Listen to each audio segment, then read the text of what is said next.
Hello दोस्तों, आइए सुनते हैं हरतालिका तीज व्रत कथा।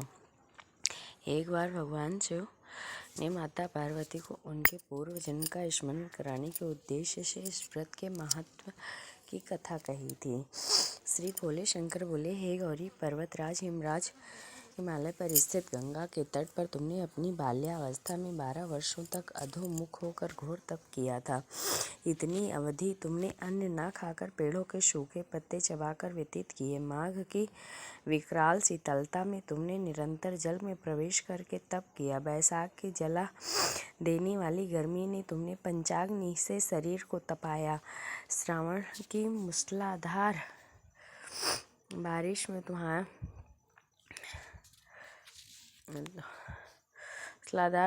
बारिश में वर्षों खुले आसमान के नीचे बिना अन्न जल ग्रहण किए समय व्यतीत किया।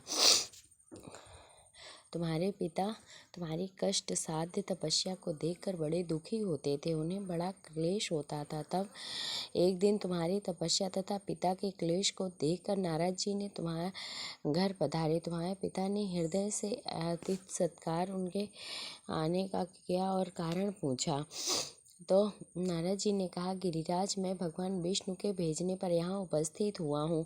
आपकी कन्या ने बड़ा कठोर तप किया है, इससे प्रसन्न होकर वे आपकी सुपुत्री से विवाह करना चाहते हैं। इस संदर्भ में मैं आपकी राय जानना चाहता हूँ। नारद जी की बात सुनकर गिरिराज गदगद हो उठे। उनसे तो जैसे सारे क्लेश ही दूर हो गए हों। प्रसन्न निश्चित होकर वे बोले, श्रीमान, यदि स्वयं विष्णु मेरी कन्या का वरण करना चाहते हैं तो भला मुझे क्या आपत्ति हो सकती है।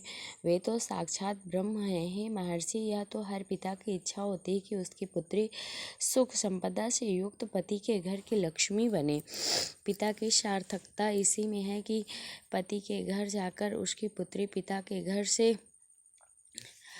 पति के घर जावे तो अधिक सुखी रहे। तुम्हारे पिता की स्वीकृति पाकर नारद जी ने विष्णु के पास गए और उनसे तुम्हारे ब्याह के निश्चित होने का समाचार सुनाया। मगर इस विवाह संबंध की बात जब तुम्हारे कान में पड़ी तो तुम्हारे दुख का ठिकाना न रहा। तुम्हारी एक सखी ने तुमसे इस मानसिक दशा को समझ लिया और उसने तुमसे इस विक्षिप्तता का कारण जानना चाहा। तब तुमने बताया, मैंने सच्चे हृदय से भगवान शिव शंकर का वरण किया है, किंतु मेरे पिता ने मेरा विवाह विष्णु जी से निश्चित कर दिया। मैं विचित्र संकट में हूँ, अब क्या करूँ। प्राण छोड़ देने के अतिरिक्त अब कोई भी उपाय शेष नहीं बचा। तुम्हारी सखी बड़ी ही समझदार और सूझबूझ वाली थी। उसने कहा कि हे सखी, प्राण त्यागने से मौका इसमें कारण ही क्या है। संकट के मौके पर धैर्य से काम लेना चाहिए।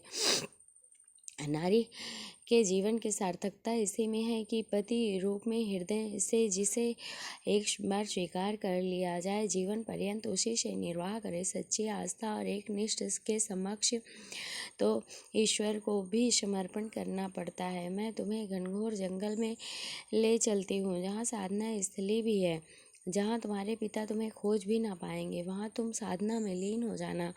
तुम्हें विश्वास है कि ईश्वर अवश्य ही तुम्हारी सहायता करेंगे। तुमने ऐसा ही किया। तुम्हारे पिता ने तुम्हें घर पर ना पाकर बड़े दुखी तथा चिंतित हुए। वे सोचने लगे कि तुम जाने कहाँ चली गए। मैं विष्णु जी से उसका विवाह करने का प्रण कर चुका हूँ। यदि भगवान विष्णु बारात लेकर आए, कन्या घर पर ना हुई तो बड़ा अपमान होगा। मैं तो कहीं मुंह दिखाने लायक न रहूँगा।